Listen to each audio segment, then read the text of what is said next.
following is a production of DallasCowboys.com and the Dallas Cowboys Football Club. How about them Cowboys?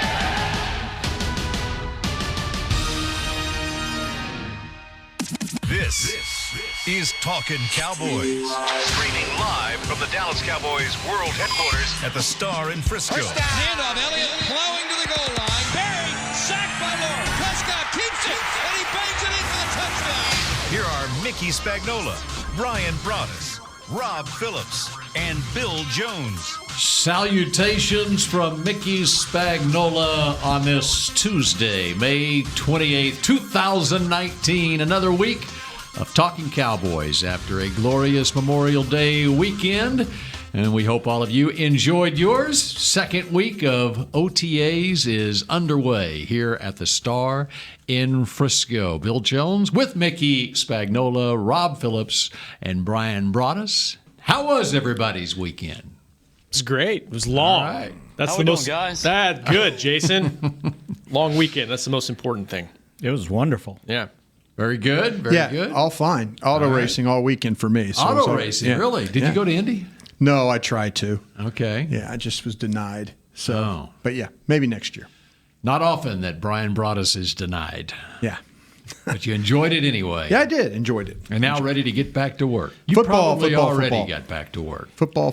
Yep. 100 days from kickoff. That's right. I heard that this morning driving in. 100 days from the 100th season of National Football League action. I guess that's counting down to the Thursday night game? Yes. Okay. That's not a lot when you think about I know it. training camp in between that. Cowboys will be departing for Oxnard on July 25th. So we are now less than 2 months away from that. Which means we're 3 months away from the start of the season, right? Basically. That's Well, not we're good. really good in math right now, aren't we, guys? We're less than 3 months away from Hawaii also. So some of us have that circled. It's going to be a long trip home. Yes, it will. And actually, this I was thinking 100th year of the NFL. It's also the 60th season of Dallas Cowboys football.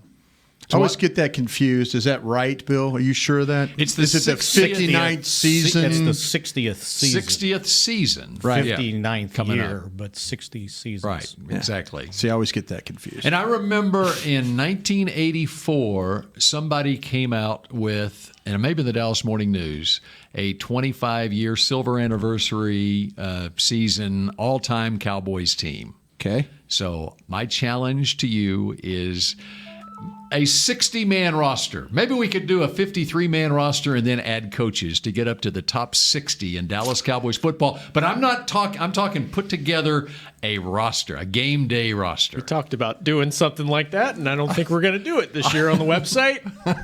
We could do it on Talking Cowboys. Did you just give us a project and not tell us what we were doing? Could we have given us some thought? You're going to make us do this on the top of our head right No, we now? don't do it. No, not right now. I mean, it's just a sort of a summertime project. Okay. Okay. Leading Gosh, up. I thought got Do we time. have benchmarks to complete this project, or is it just going to? We're probably about 60 days away from the first Cowboys practice in Oxnard. What era do you think most of the players would come from? What era of Cowboy history would most of our starters come from, do you think? The 1990s? 70s? I immediately was penciling, okay, Hall of Famers go in. Hall of Famers wherever on At the their team. positions? Yeah. Yeah. Like, we got a mailbag But you got question. multiples at some positions. We had on Like a quarterback. smaller Quarterback, scale. running back? We had a mailbag question a couple weeks ago. The all-time offensive line. If you picked 5, what would it be? And that's tough because you might take a couple guys from this current line. Do you even want to break up the 90s line, the Great Wall, Rayfield Wright? I didn't think it was that hard.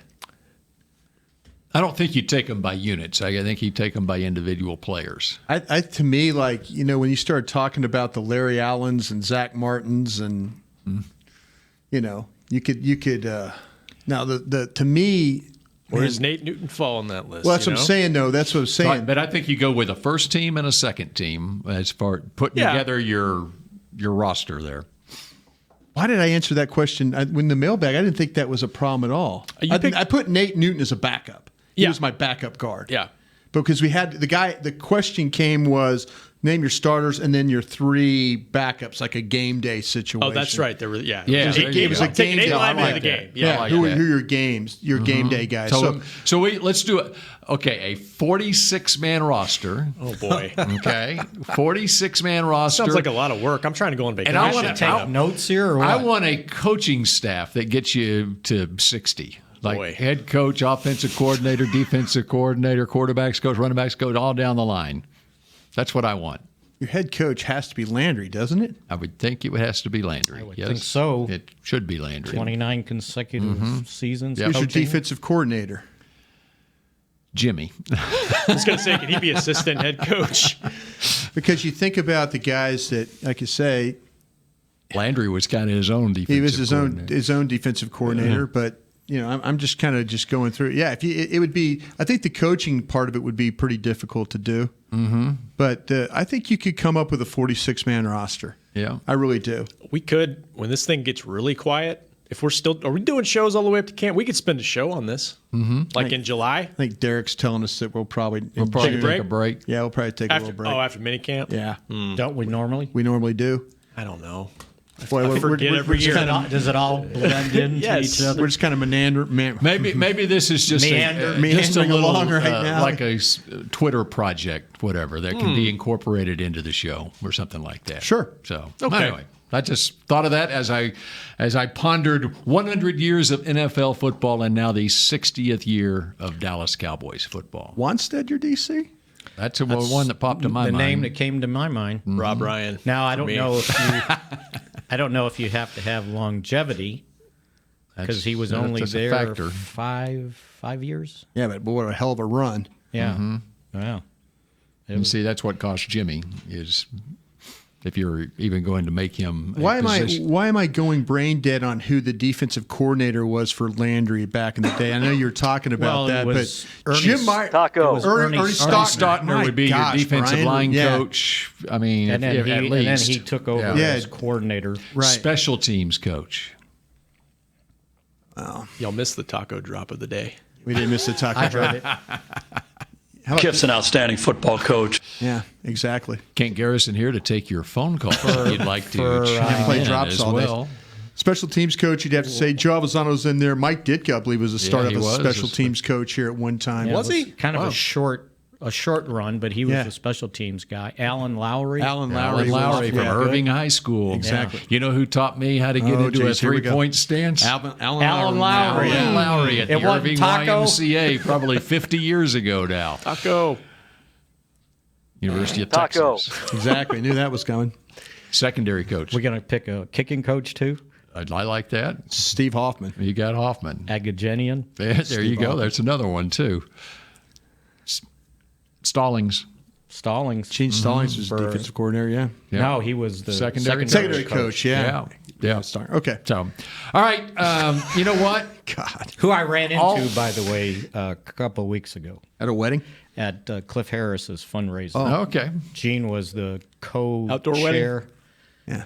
Outdoor wedding? Yeah. Did you No, wear I saw Troy Aikman there. Yeah. Name dropper. Nice. Since he brought it up, trying to be a smart aleck. Just pulling back the curtain a little bit. Okay. You all three of you were there for the first open OTA to the media. Yeah. I was unable to make it last week, so I need to be informed, and I think our listeners probably would love to be informed on observations from OTA week number 1, even though it was 6 days ago, and we anxiously await the second open media session tomorrow. What pops out? I was surprised that they showed us that their willingness to play Connor Williams at tackle right off the bat. I thought that was something that maybe they would do on a Thursday or something like that. And not for do the open media. Yeah, that they would I thought that they show would, their hand. Yeah, well, I don't know if it's show their hand, but yeah, I thought it was something we'd see in training camp. I didn't think we'd see it this early, though. Well, their hand was forced. A little bit. I mean, they could have played somebody there. Who? Campos Left- played right tackle, Campos played right. So and they now got those what do young you got? kids. They got those young kids. Yeah, and Dave they didn't Campo want to was mess at right up the tackle. line. If you're going to put your 5 best offensive linemen out there, then Williams and Suafilo are going to be 2 of them. To your point, I think he's still a guard. No, he is. Yeah. When I asked I think Mark he's still a Colombo how you would have lined up if everything was equal, Connor Williams is my guard. You're getting angry again. Left It's early in the show No, to get angry. I just said. He would be your starting left guard. So you're not. Yes. So you're not. They did it out of necessity, is what you think, then, Well, right? how many tackles were missing? Well, they had their. Tyron Smith They've been sat. playing those young tackles. Cameron Smith sat. Cameron Fleming sat. And when they went to team, Lale Collins came out. Yeah. The only thing you could have done, I mean, you could have thrown a rookie in there. You could have thrown Hyatt in there. You could have thrown Hyatt's been playing. He's been playing there. Yeah, but he ain't the left tackle. Well, it's just practice. It is. I would imagine. Thank you. It's practice. Exactly. But, That's why he was out there, because but it's just practice. but I'm asking you. We ain't talking about the game. There it is. I was just thinking that. Kent, love you. Little AI. We're talking about practice, man. Now, if you get to the season and there's an emergency situation like this, it would make sense you would throw in Connor Williams because he's one of your best linemen, and he played left tackle, I think, all 3 years at Texas. So it makes sense. But, yeah, guard is still his spot. I think you're probably looking at 2020 as a possibility at tackle. To get to we'll see. to get through a That practice, right they tackle. moved Yeah. a starter at left guard to play left tackle for a practice. Is that what we're saying? Because he had experience doing it at a high level. He's never played left tackle here. But he did it 3 years in college. Sure. And No, I you're bet right. his 3 years in college was better than anybody If it's else. just a practice, that why had didn't to they, go if it's to just a left practice, tackle. why didn't they just put? All I'm telling you is what Mark Colombo told me. No, that's fine. So That's fine. that's what he said. No, to your I'm surprised, point, yeah. Bill, they showed us left tackle that Connor Williams is playing there. My answer. And to just add to that, offensive line, defensive line, it's tough to get a gauge on it right now because if you look at the starters for both sides, correct me if I'm wrong. Connor, he will. Left to right. Connor Williams, Xavier Suafilo, Joe Looney, Zach Martin, Jake Campos, D-line, left to right, Robert Quinn, Malik Collins, Daniel Ross, Dorrance Armstrong. That's it. Or right to left, excuse me. Yeah, you got it right. So you're looking at a lot of young guys. You got guys coming off surgeries. You got guys a little banged up, have a little something. So it's kind of hard to gauge right now. But you're getting a look at some young guys, which is good. And when you throw out those defensive linemen, we should quickly point out, as you were alluding to, there are so many that are out, which include DeMarcus Lawrence, Yep. Taco Charlton, Antoine Woods. Antoine Woods. So there you go. Randy Gregory. Yep, yeah. Yeah.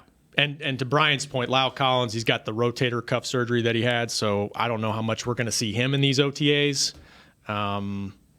Frederick is working back from a shoulder thing too. It's not really A lot of pre-practice so much stuff with those guys. Yeah, doing some individual stuff. So you're not getting a great gauge right now of your fronts. So one takeaway for you from the first OTA?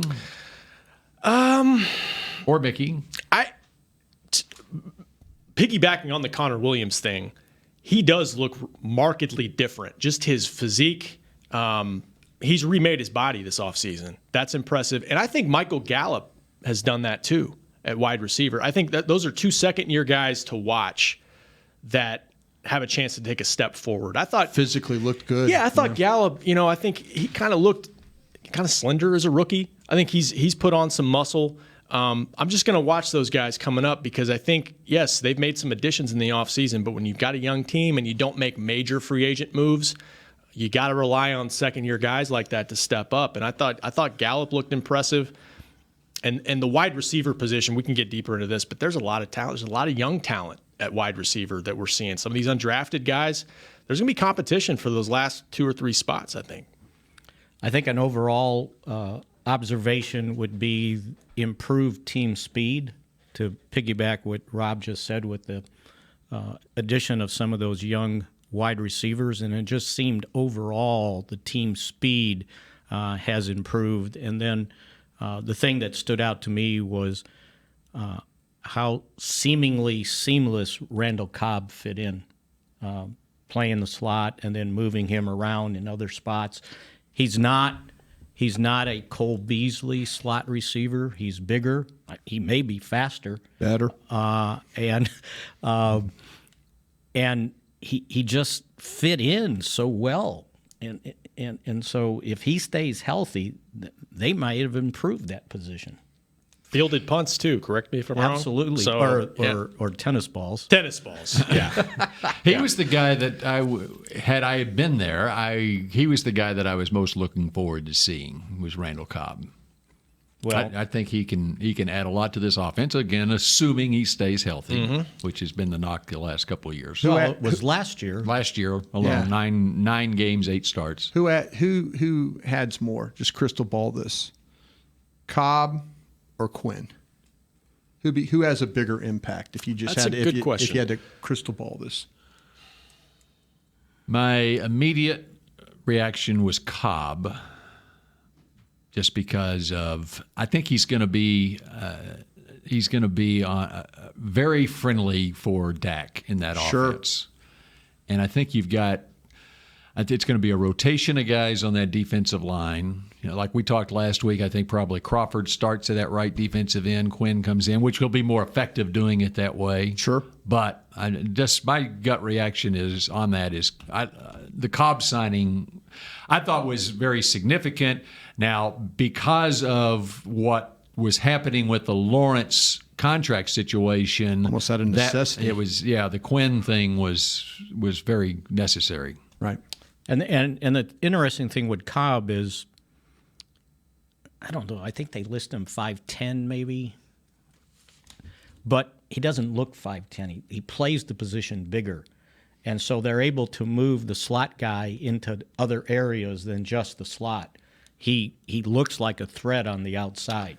It's not like he's going to get lost and the quarterback can't find him down the field. The biggest difference between him and Cole Beasley, I think, is going to be yards after catch. Yeah. Yeah. Physical running style. Mm-hmm. You know, and we're looking at a 28-year-old, and he's willing to return punts, and he was pretty good at it. As a matter of fact, till he pulled his hamstring last year, I think it was the first 3 games, he was their punt returner. Right, and then he kind of stopped doing it. When he came back, he quit doing it. But he's willing, and you know, and I thought it was interesting. Sanjay said something to the effect, he goes, "Yeah, a lot of these veteran guys are established. They say they're willing, but they're not willing."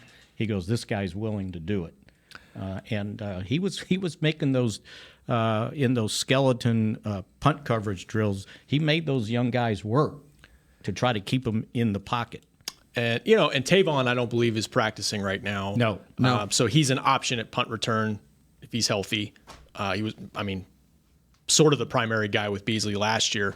I think the Quinn thing that's a great question, Brian. I think it's tied a lot to Gregory's status with Robert Quinn, because Cowboys might have some cautious optimism they can get Gregory back, but if they don't, you have to operate on the premise they don't have him. That's 6 sacks coming off that right edge, and they need somebody to fill that. Tyrone Crawford is a solid guy, run stopper, can play different spots, but they needed and Chris Richard, we talked to him last week, he called him an elite rusher. This guy's been in the Pro Bowl a couple times, just like Tank Lawrence. That's a big add, especially if you don't have Gregory, because then you've got somebody else. You got to find somebody else if you don't have Quinn there on that side. You got to ask Taco Charlton to step up, Crawford, those guys as well. So, if you get Gregory back, it's a little deeper rotation.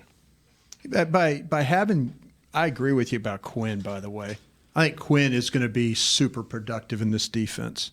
If you want me to crystal ball it, I'm going to say I think both will have a say in what happens offensively and defensively. I think Quinn has got that ability to, with talent around him, I think he can, we talk about 6, 7, 8 sacks. I think he could be a double-digit sack guy. I really, really do. And if like Bill says, if they keep him fresh, if it's Crawford ahead and then here we go and put him in there in those rush situations, if they can build a lead, get ahead so he's rushing and not having to play the run.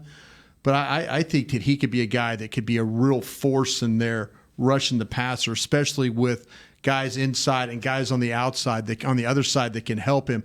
I'm interested to see if we think so much of Cobb playing inside and outside that puts Allen Hurns on the street.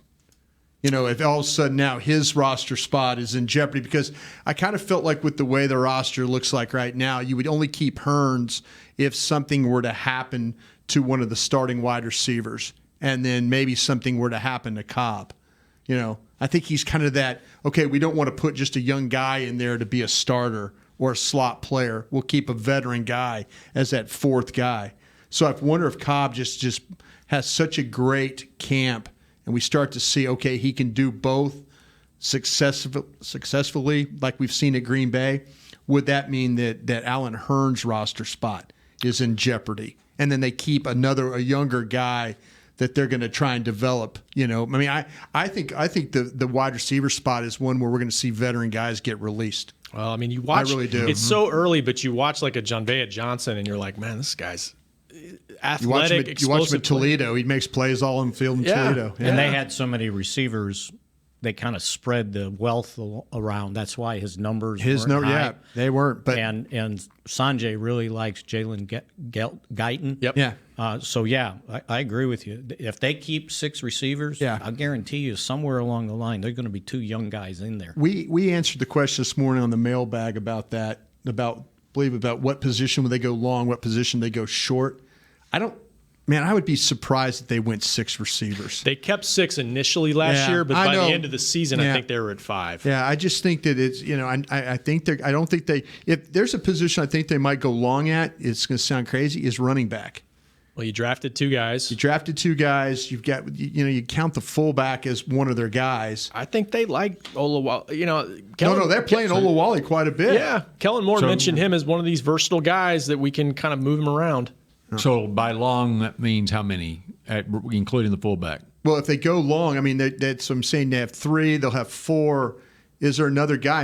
That's what Darius Jackson. Darius Jackson. See, you keep the 2 young kids, Jackson, fullback, and Zeke. Is that 5 guys? That seems a little tough for me. But it might be something they say. Okay, I just don't see them wanting to get rid of either one of these young guys because of the kids they brought in. The drafted, and then also Weber, who they drafted both of them. Round. So I just don't see them wanting to get rid of those guys because they had like 3rd, 4th round grades on these guys. That seems to me that's like keeping a guy. You say, oh, he's a 7th round pick, we're not going to keep him. Well, no, we had 3rd round grades on this guy. We obviously thought there was a point in time that if we had an extra pick or we got stuck in the 3rd round that we would have taken this guy. If you draft Tony Pollard in the 4th round, you've got a plan for him, right? And he's your versatile, versatile, too, right? And special teams. Yeah, he worked. I was reading a story on him at Memphis. He worked as a gunner on the punt coverage team. Yeah.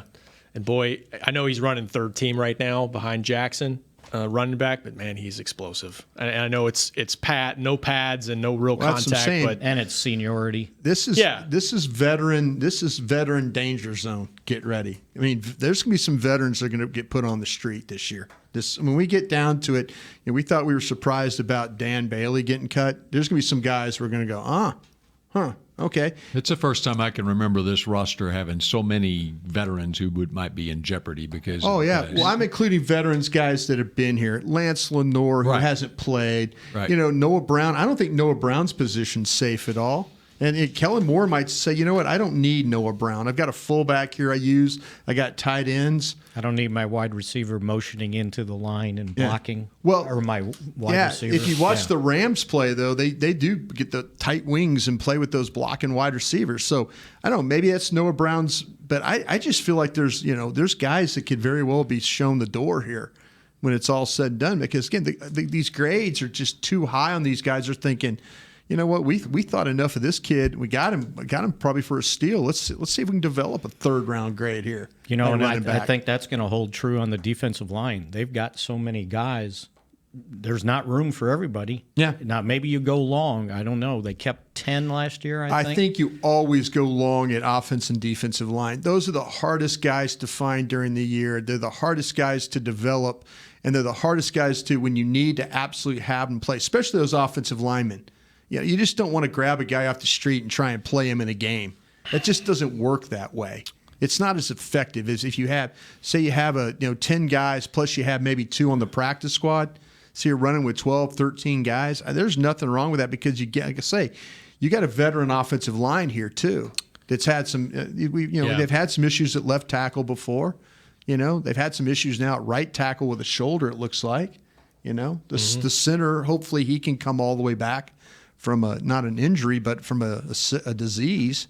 You know, I mean, I just think that you have to go long at those positions. Those are the hardest guys to find during the year. And you know, there's competition in the secondary too. You know, you drafted a rookie safety, Donovan Wilson, Mike Jackson, who can play corner, and they also think he could do some nickel stuff. You know, can those guys challenge some veterans for some backup spots as well?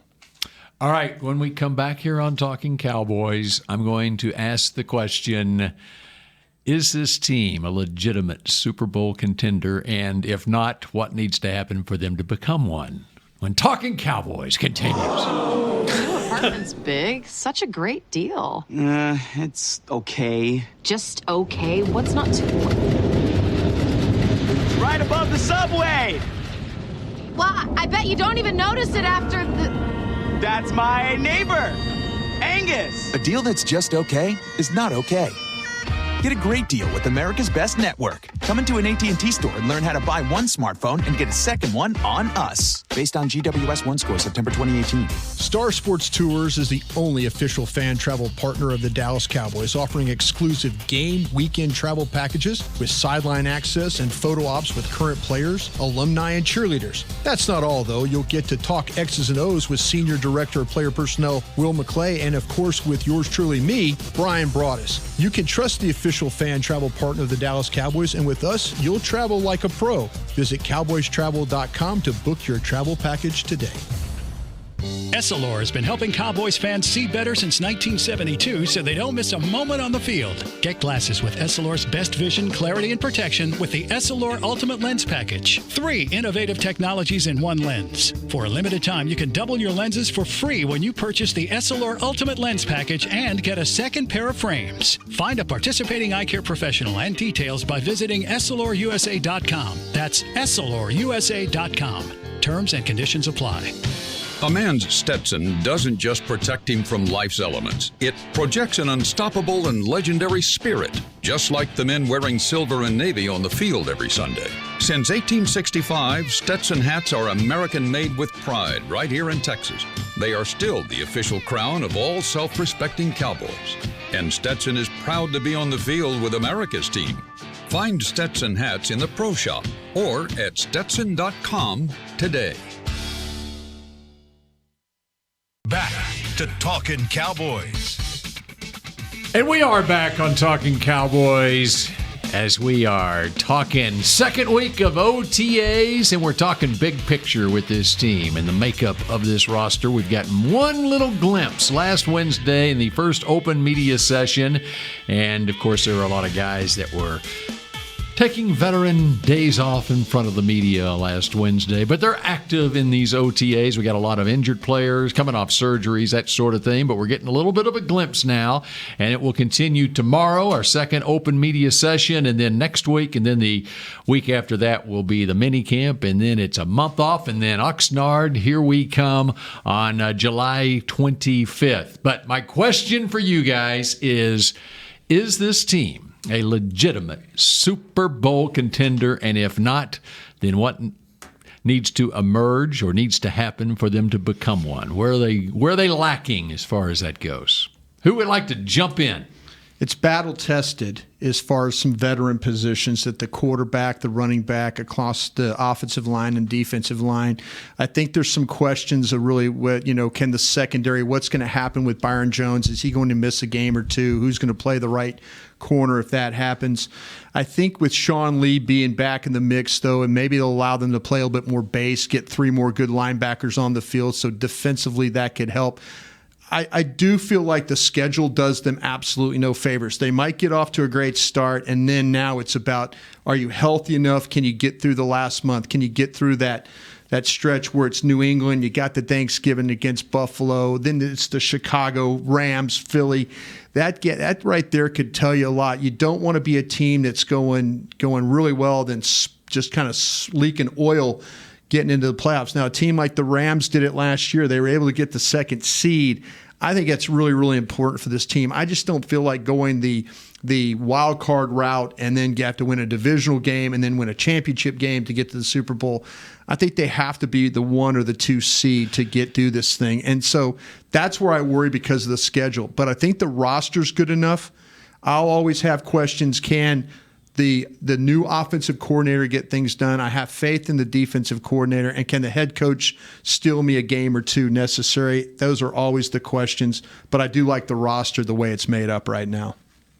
Yeah, New England has kind of proven through the years that if you get that first and second seed, you've got a much better chance of making it. Dallas had the the first seed here a couple years ago, and it didn't work out very well. But I just think playing one less game, that just means so much. But it didn't a couple years ago. But I think if you look overall, like I say, the Rams kind of sputtered into the playoffs, but they won enough games where they got the second seed. Yeah, they had to go to New Orleans, and they should have won that game. But or New Orleans should have won that game. But yeah, I just like I said, I do like the roster here. I do like a lot. I think you always have to start inward and then build outward and look first at their division and say, are they the best team in their division on paper? And I don't see any reason why they shouldn't be favored to repeat in the East because it's a young football team. Like Brian said, there's not a lot of question marks on this team. Starting week 1 though, you got to make sure DeMarcus Lawrence is healthy, Byron Jones is healthy. So I guess you could call those questions, but I think they're fairly confident in that. You can be a better team year to year and maybe not have a better record than you did the year before. And that is where the schedule comes in because it is a tougher schedule. Because you are a first place team, you're getting the Rams, you're getting the Saints. That's tough. And I don't think those teams are going anywhere. And sometimes 2 games can decide the division or the playoffs, but I don't look at this roster and have a bunch of question marks. I really don't. Maybe a backup quarterback we do if something were to happen to the quarterback. Depth-wise, yes. Yeah. One of those 2 guys has got to step up. Who's the backup for the Rams? They got a new one. They just got rid of who did they just sign? This is terrible. I know they got rid of the guy they've had there. Mannion was there forever. Yeah. And then they've moved Blake Bortles, yeah. I should have known that. But you just never know, Mick. No, I mean, the Redskins wound up going 3-4 deep last year. Things happen. But just I do look at the roster and say I think they got better at a couple key spots. I think Randall Cobb can be more explosive for them, for Dak in this offense, and I think Robert Quinn gives them another proven guy off the edge. They did make additions in free agency this year / trade that bigger additions than they have in years past, I think, with those 2 guys in addition to your rookie class. Witten could help in the red zone, too. Witten as well. Maybe that could upgrade some areas there. So, to your point, Mickey, who was the backup quarterback for the Rams last year when they made it to the Super Bowl? That was my point. Sean Mannion. Mannion, that's what I said. Yeah, they just got rid of him, yeah. Mm-hmm. So he beats the Cowboys every year in the preseason. He's like 16 of 18, and they win the game. Right. Yeah. And the backup in Philadelphia now? I have to look that up now. Who is? Well, they signed. Well, they've got the guy that killed the Cowboys in the last. Still there. Sudfeld, yeah. And man, I need to review things. That's what I'm going to spend the summer doing. Reviewing things. Yeah. Reviewing backup quarterbacks. If we're going to worry about backup quarterbacks, they just signed Cody Kessler, by the way. That's right. They drafted in the 5th round Clayton Thorson, and they have Nate Sudfeld. Northwestern. And Sudfeld is probably your backup. Right. If that's the first thing that comes to your mind, then yeah, your roster's in pretty good shape. Yeah. But it is something you got to look at. I think it's the one thing that could kill this team, though, couldn't it? Well, yeah. And it's the one thing that the Eagles had when they won the Super Bowl. Yep. Losing Zeke could kill this team. Now get ready for that. Right? So if you look at the roster and you look at where they were the second half of the season last year, so my answer to your question is why not? They went 7-1, right? Mm-hmm. What was the difference between 3-5 and 7-1? They acquired a wide receiver. That was the first thing that everyone would point out. And I think another huge thing will be if Travis Frederick's ready to go. That's another one. Yep. And if he's ready to go and he's a semblance of himself, that offensive line is going to be pretty good. And that was a problem last year. You know, I know everybody wants to blame the quarterback for 56 sacks, but the protection wasn't great. And it wasn't all Joe Looney, too. No, it wasn't. And I think. But here's a question since you brought up Joe Looney. Yeah. If Frederick's back and you're adding McGovern and you got Suafilo, three of those backups can't be there, right? Suafilo's likely gone. Right? That's why I'm saying veterans are going to go on their. That's one of them. They're going right? to move on. There's a bubble veteran right there. Yeah. Now it would be nice to see if they had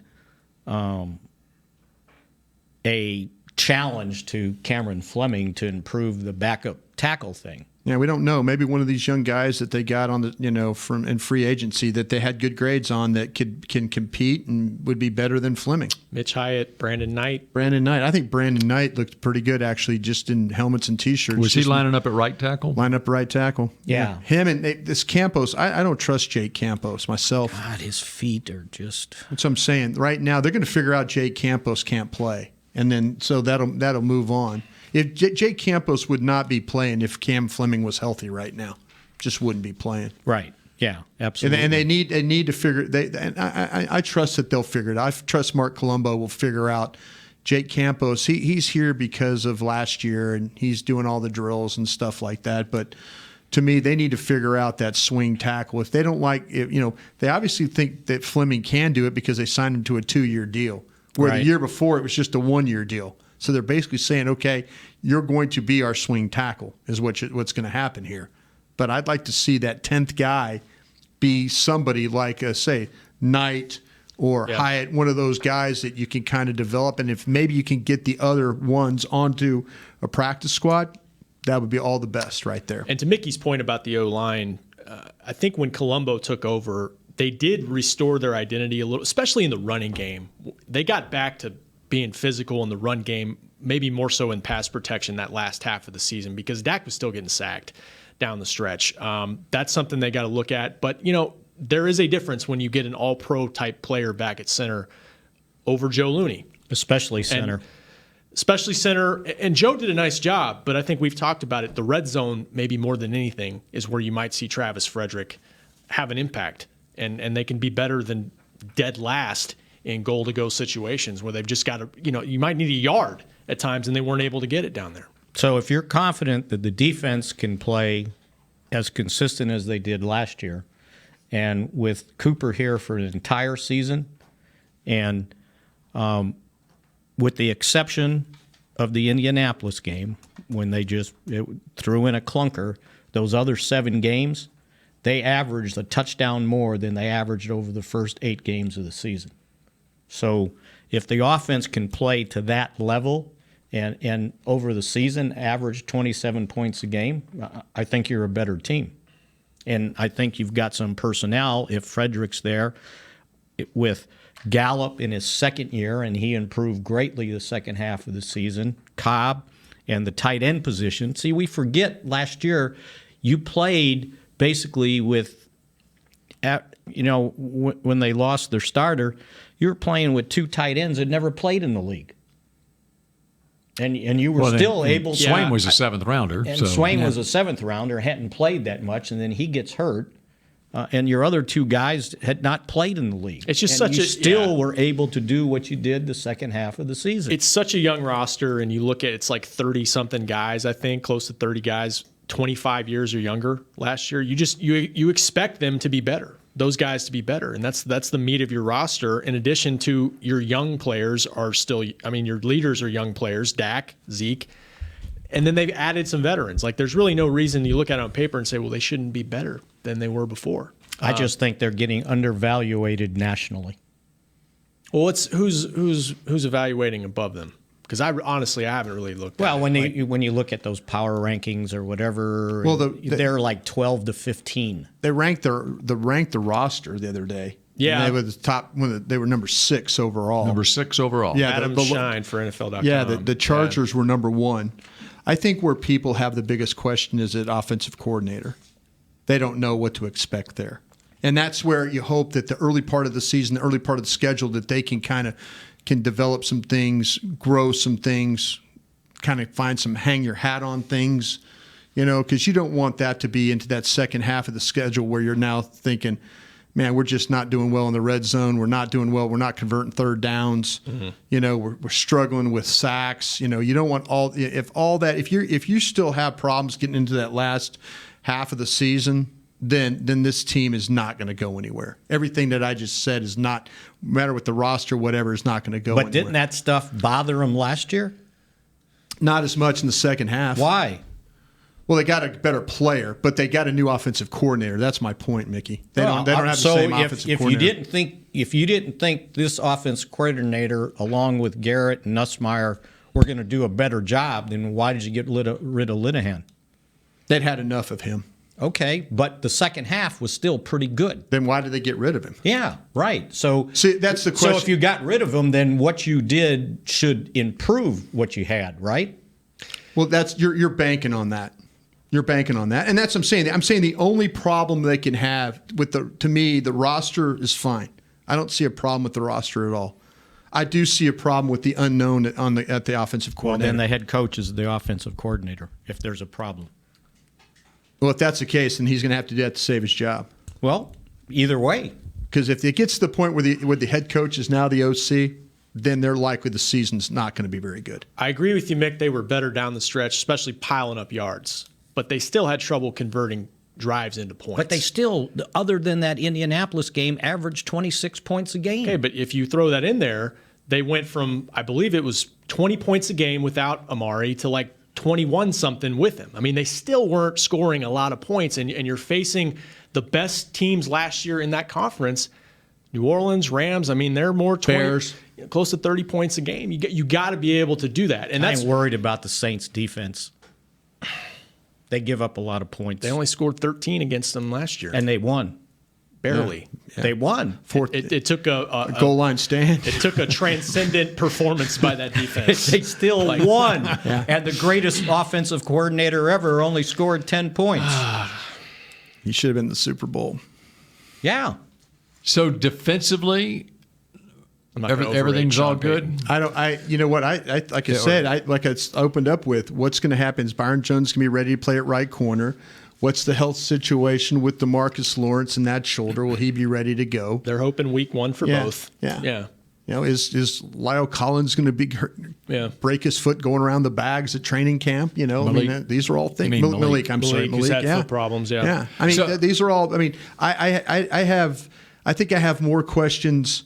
I trust the coordinator to take whatever he has and make it work because I kind of seen him do that.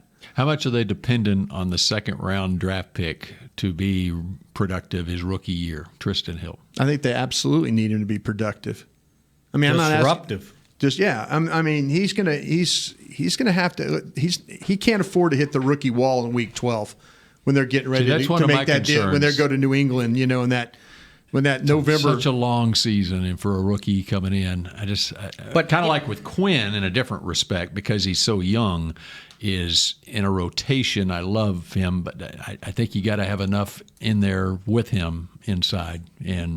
But if there's a rotation, you shouldn't hit a wall, right? Right. You're not. Right, and that's why I said Van Der Esch didn't hit a wall. He's going to play 30 snaps a game, maybe. No, that's might have to play more if something again happens with Malik.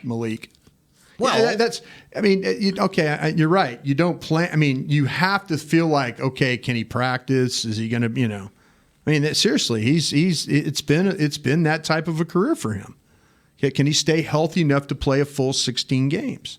Because when you look at last year, one of the reasons that the defensive line seemed to have a good amount of talent was the prospect of David Irving being in there. Well, and then he wasn't in there at all. Played exactly 2 games, right. But when you like at this time last year, we're thinking, okay, you got that guy. If he can play at whatever, and of course we didn't see it at all.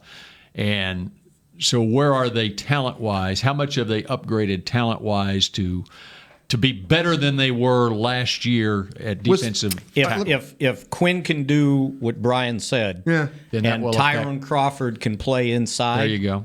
Okay. Then you've taken care of that defensive line. See, the thing I think that guys that we need to focus on is maybe some of the shortcomings at the defensive line last year, the better play defensively, was because of Smith and Van Der Esch at the line of scrimmage.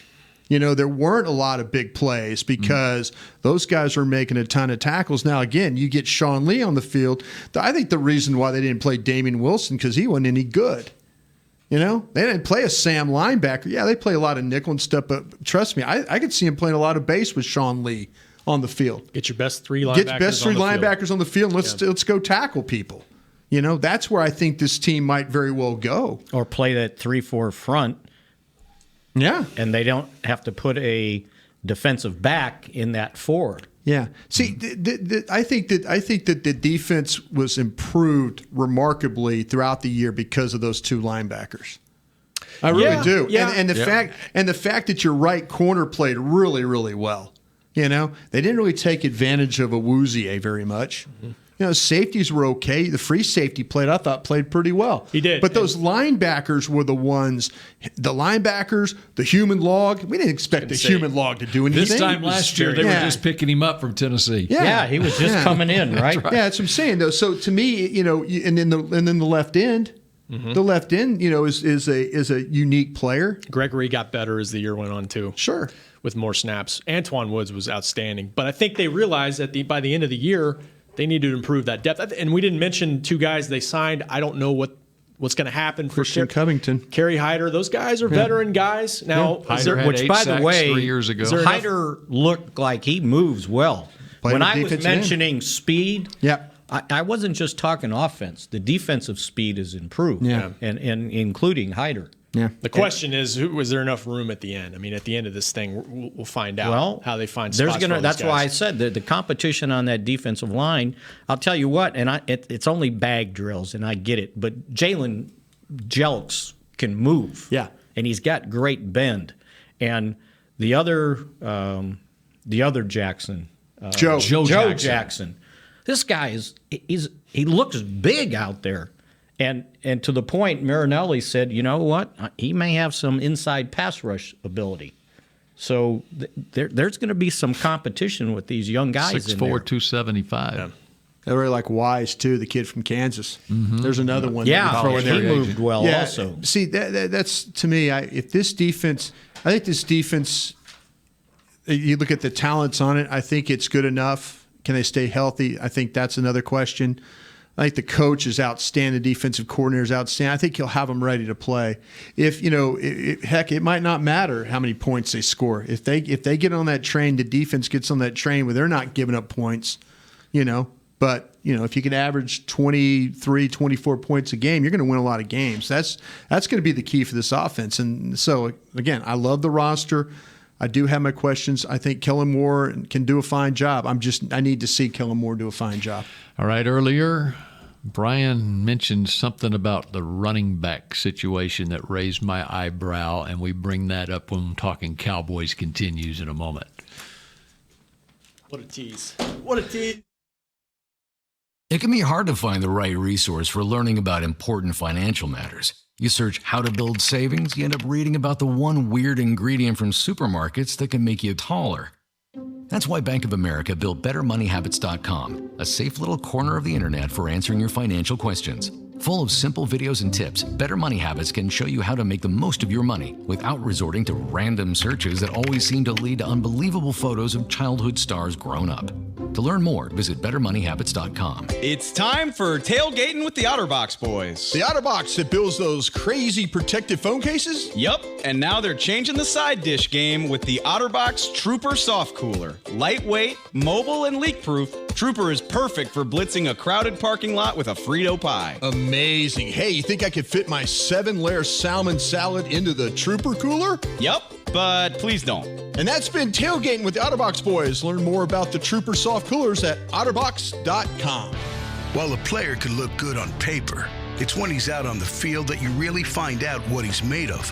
That's why the Cowboys rely on more than just stats and scouting reports when building their team. When picking a tractor, it's why you should rely on more than just specs and features. You've got to take it out and put it to the test. The Cowboys did when they named John Deere their official tractor. Experience one for yourself. Visit myjohndeeredealer.com/football. Dr. Pepper is the one you crave. But how do you explain that craving? Imagine a surging river of ice-cold Dr. Pepper, roaring with carbonated mists of desire. You're dangling above it, upside down, like a fishing lure in the wind. 23 flavors tickle your nose, but the river is too far away to taste. Dr. Pepper calls to you. Now that is a Dr. Pepper craving. Dr. Pepper, the one you crave. Want to use what the pros use? How about the official men's skincare brand of the Dallas Cowboys, Jack Black? Right now, you can get the Jack Black Starter, a curated collection of Cowboys locker room favorites for just $10 with free shipping. The starter includes 4 Jack Black skincare favorites, plus a full-sized intense therapy lip balm. Go to getjackblack.com/Cowboys and use the code word TEAMJB. That's getjackblack.com/Cowboys. The Jack Black Starter, $10, free shipping. Back to Talkin' Cowboys. And if you go to getjackblack.com, how about this? This is the weekly special, and it'll probably be the weekly special for the next 3 weeks. Hit the father load. Find the perfect gift for dad. Get a 5-piece hero gift with your $70 plus purchase. And that 5 pieces includes Turbo Wash, Pure Clean Daily Facial Cleanser, Face Buff Energizing Scrub, Double Duty Face Moisturizer, and a Mini Intense Therapy Lip Balm. And if you shop now and you use the code HERO, you can get all that for your dear loving dad. Father's Day fast approaching. Yes. I had a birthday come and go, and I did not get any Jack Black. No. So Bill they Jones. got one more chance. Father's coming up Day. here. How old are you now? Less than 3. We don't need to get into that. Like 58? 68? 68. 68. Yeah. 68. 62.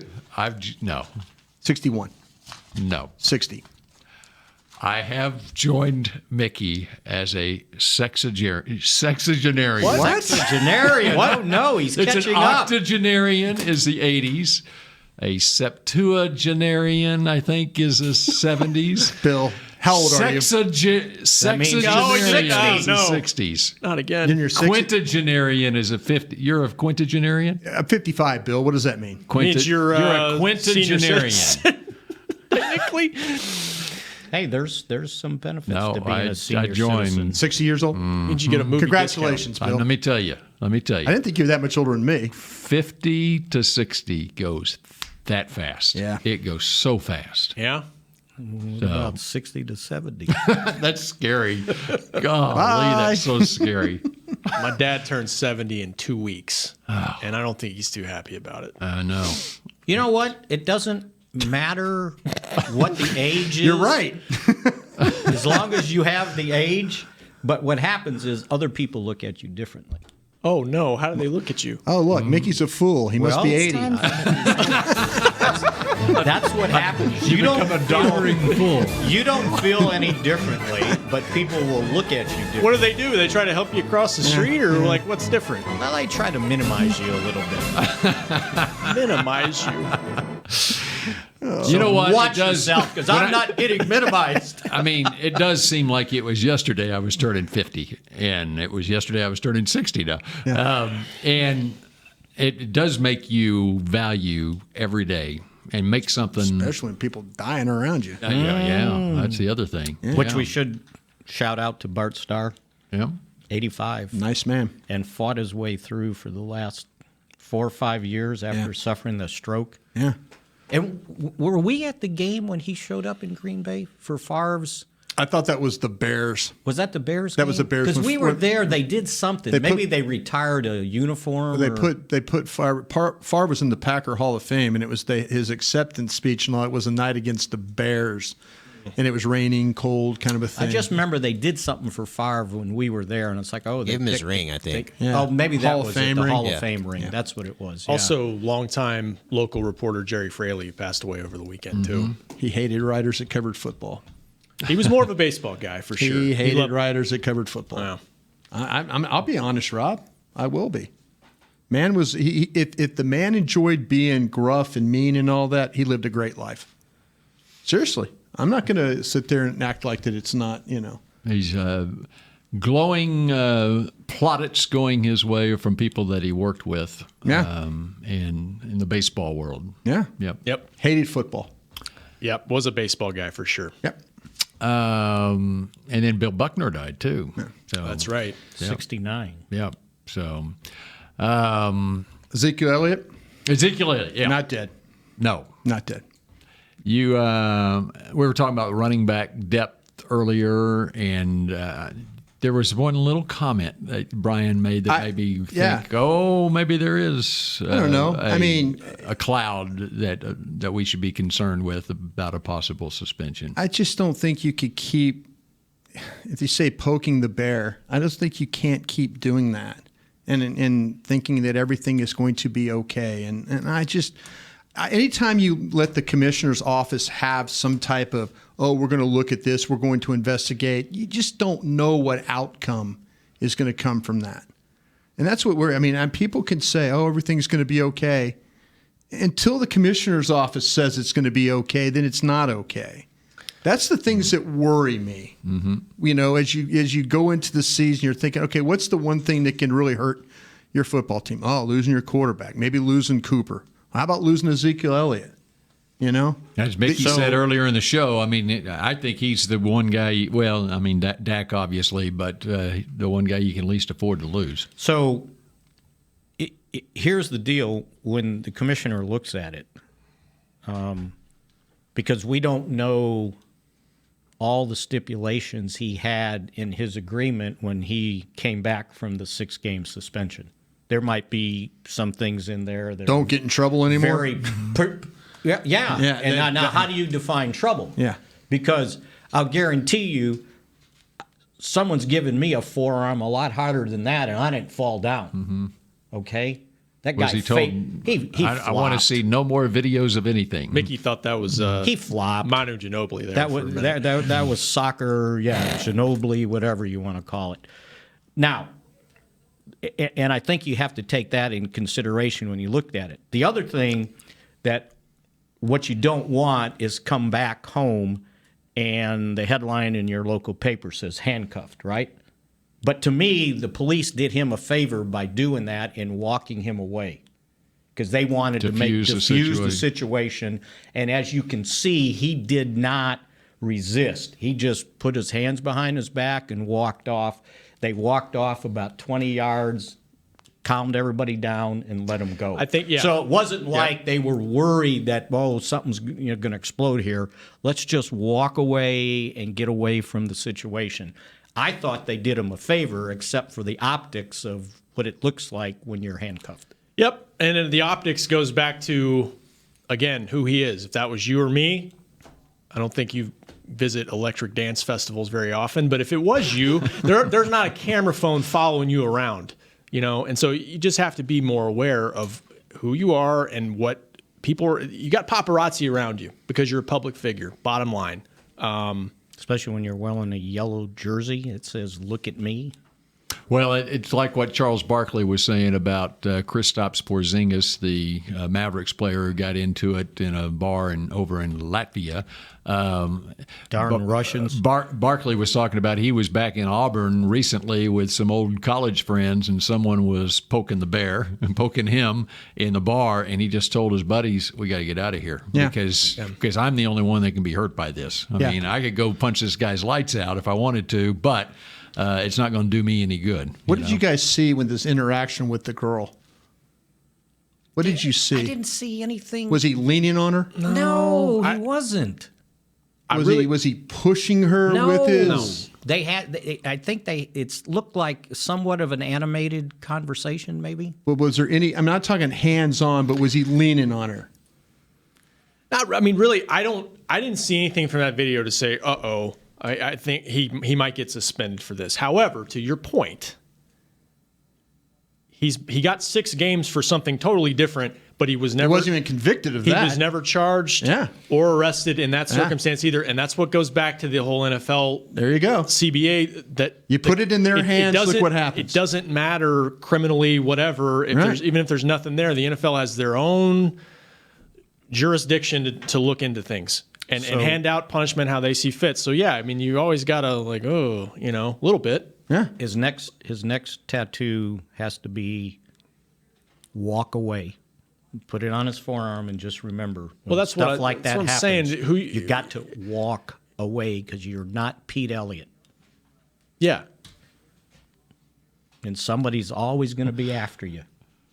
Pete or Jim or Okay. any Joe Schmo out there. On this show, I was just called a racist by the people on Periscope. For I was just called a racist. For what? The guy said I was a closet racist. Far from it, my friend. Far from it. Well, if he was a closet, he wouldn't have said whatever got you provoked. Not true. Have a good day, sir. We continue next week on Talking Cowboys. This has been a production of DallasCowboys.com and the Dallas Cowboys Football Club. How about this, Cowboys?